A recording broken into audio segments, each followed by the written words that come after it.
तो लो भाई चल पड़े हम एक बार फिर से अपना झोला उठा के सैर सपाटे के लिए।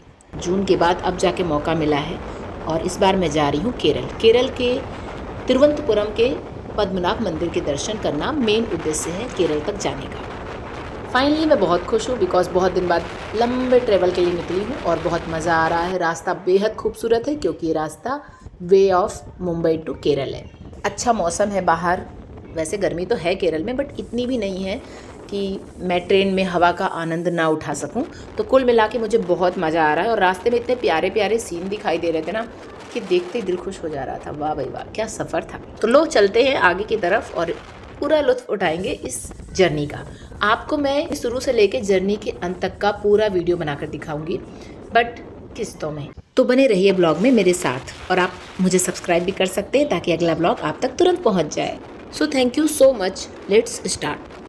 तो हमारी ट्रेन चल रही है आउटर में तिरुवनंतपुरम के। ऑलमोस्ट हम पहुंच चुके हैं। तो पूरे 1.5 डे प्लस 1 नाइट का सफ़र करके हम पहुंच चुके हैं केरल के तिरुवनंतपुरम। यहाँ मेरा आना मम्मी बाबूजी की वजह से हुआ क्योंकि उन्हें पद्मनाभ स्वामी के दर्शन करने थे। वो ऑलमोस्ट भारत के सारे तीर्थ स्थल घूम चुके हैं, तो एकमात्र जगह जो बची थी वो थी पद्मनाभ मंदिर। वैसे तो केरल आने का प्लान हमारा 1 साल से बन रहा था, लेकिन पता नहीं था कि जब बनेगा तब यूँ सडन बनेगा और हम सडनली केरल तक पहुँच भी जाएंगे। ये सब पद्मनाभ स्वामी की कृपा है। अब वो दर्शन देना चाहते थे इसलिए हम पहुँच गए तिरुवनंतपुरम रेलवे स्टेशन। फाइनली जब हम पहुंच गए हैं तो मम्मी के चेहरे की खुशी देखने लायक है। तिरुवनंतपुरम सेंट्रल पहुंच के हमने टैक्सी बुक की और हम अपने होटल पहुंच गए। हमें सुबह ही तड़के पद्मनाभ स्वामी के दर्शन करने थे। वहां पर 3 बजे से लाइन लग जाती है और 3:30 से दर्शन स्टार्ट हो जाते हैं। हम भी सुबह की पहली रो में दर्शन करने जाने वाले थे, इसलिए सुबह जल्दी उठकर नहा धोकर तैयार हो गए और रेडी होने के बाद कुछ फोटोज क्लिक करनी तो बनती है। पद्मनाभ मंदिर बेहद प्राचीन, शानदार और विशाल मंदिर है। इस मंदिर में महिलाओं के लिए साड़ी और पुरुषों के लिए धोती और गमछा ड्रेस कोड है। मंदिर के अंदर मोबाइल ले जाना अलाउ नहीं है, मगर बाहर भी एक निश्चित दूरी से ही आप फोटो खींच सकते हैं। दर्शन के बाद हमने फोटोज क्लिक किए, लेकिन सुबह 5:30 बजे अंधेरा होने की वजह से यहाँ फोटोज क्लियर नहीं आई।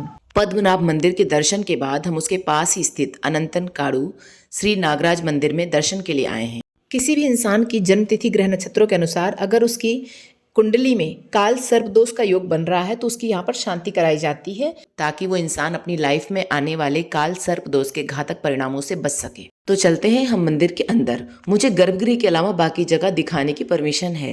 गर्भगृह बेहद खास है।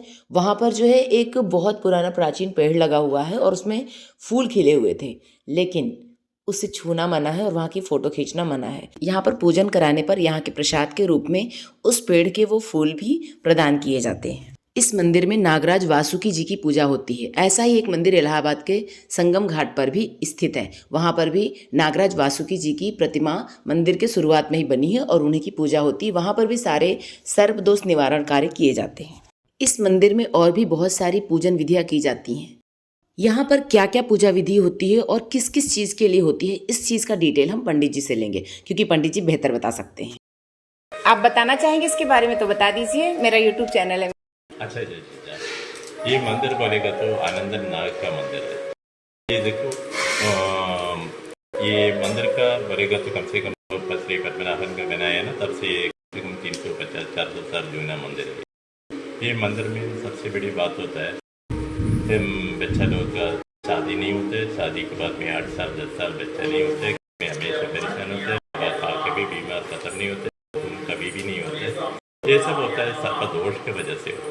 ये मिटाने के लिए हम लोग करने का, पूजा करने का, नहीं तो अन्नदान देने का। अन्नदान से बढ़ के कोई पूजा ही नहीं है। सबसे बड़ी बात हो रही है कोई भी मंदिर का सबसे बड़ी बात होता है अन्नदान। इससे आगे कोई पूजा नहीं है। यही बस।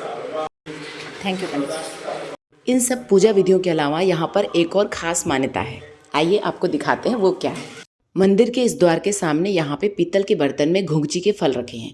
आप इस फल के बारे में गूगल पे सर्च कर सकते हैं। इस फल को घुंघची का फल मध्य प्रदेश में कहते हैं। मुझे एक्चुअल में इसका यहाँ पे क्या नाम है नहीं पता। इसमें कुछ कॉइन डाले गए हैं और इसे दोनों हाथों से भर के वापस उसमें छोड़ा जाता है। इससे कहते हैं आपके घर में धन लक्ष्मी की वृद्धि होती है। मैंने भी ये काम किया और उन्हें हाथों में भर के वापस छोड़ा 3 टाइम्स। धन वर्षा तो हम सभी को अपने जीवन में चाहिए, इसीलिए भगवान का नाम लेके यहाँ पर ये प्रार्थना करना तो बनता ही है। ये रहे मंदिर से प्राप्त वो स्पेशल फूल पूजा के प्रसाद के रूप में। नागराज वासुकी जी की जय हो भोलेनाथ जी की।